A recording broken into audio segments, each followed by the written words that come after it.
Brian Williams, Heat TV, and welcoming back John Walker. So, John, let's start with the good news. We've got a basketball club, 25k in 25 days, and we reached it with £210 to spare. Plus, we've got a new owner. Yes, absolutely tremendous news. I think the fans are really to be congratulated on that incredible effort. I think there were an awful lot of people who, at the beginning of January, were going around with very long faces, thinking that the club was doomed, that we were going to be out of business by the end of January. And if we hadn't made it, then today's game probably wouldn't have been played. We certainly wouldn't be playing in February. So that's really good news. I've been supporting the Heat ever since we moved up here. Yeah. Tremendous news. Yeah. Really, really good stuff. I had a good feeling about it. Even when we launched the appeal, I knew it was a big ask, but we've got great fans, and we had to give them a chance to save the club. And thanks, guys, you stepped up and saved it. Absolutely, brilliant. So let's move on to the game today. A real thriller, yes. A real soul-destroying 83-87 defeat when it comes down to it. What happened? It was a game that had absolutely everything. What happened? We turned the ball over 30 times. Yeah. That's what happened. We missed something like 14 foul shots.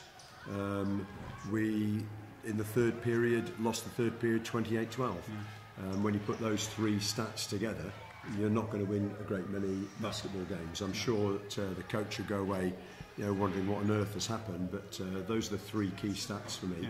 And you just got to think about that and enforce that the players try to get that sorted out, and that we come back stronger next week. Yeah. I mean, we had a 12-point lead and the momentum going in at half-time, and then they just came up and they stepped it up defensively, didn't they? They hassled us.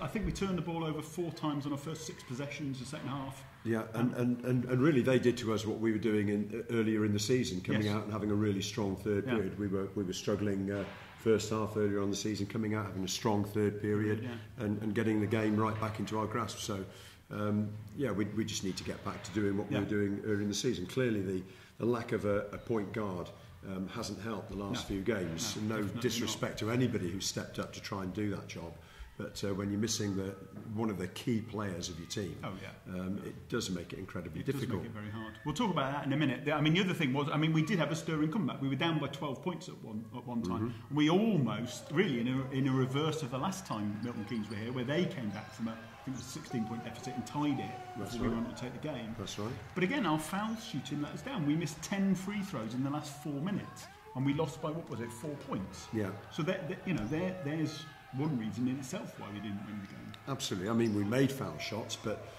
as you say, we just missed far too many coming down the stretch, and a really, really interesting finish to the game where the last couple of minutes must have taken and about 10 or 12, at least 10 or 12, if not more minutes, normal time, with all sorts of things happening, and players coming onto the court who weren't on the score sheet and scoring points, and 2 unsportsmanlike to Sean Myers, which is disqualification. Yeah. So, the game had just about everything except a Heat win, which, as a Heat supporter, I think... That's what we wanted, wasn't it?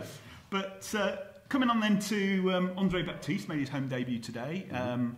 I've spoken to Coach Creon a couple of times about him, and he's very much projected to be a backup for David Schneider. Mm-hmm. But obviously, with David not able to play at the moment, he's really thrust into either the starting role once he's a bit more comfortable, or backing up Dean Williams. Mm-hmm. So, what did you think of him today? I know I was talking to you that he looked very nervous early doors. First home game, trying to learn the plays, trying to get his game going as well.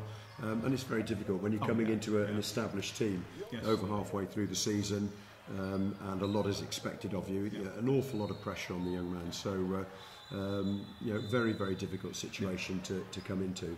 And I wish him luck. The team needs a point guard. We do, definitely. And he, I thought he looked good. I just thought he didn't let the game come to him. He tried to push it, which is obvious because he was nervous. But I think you've seen the skills there. He looks to have a good jump shot. He looks to be confident. Sure. So I'm hopeful of great things for him, and I know Creon rates him highly, or he wouldn't have brought him in. Absolutely. I think another point is that Mike Martin hasn't been well for a while now, and we really need him fit in terms of his body as well as his health. So get well soon, Mike. We hope that you're back to another next 20.6 rebound game from right. a not 100% Mike Martin. You've only got to wonder what he'd be capable of doing. That's right, absolutely.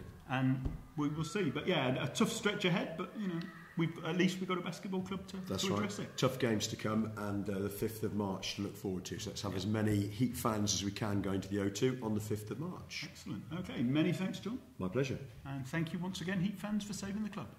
Well done.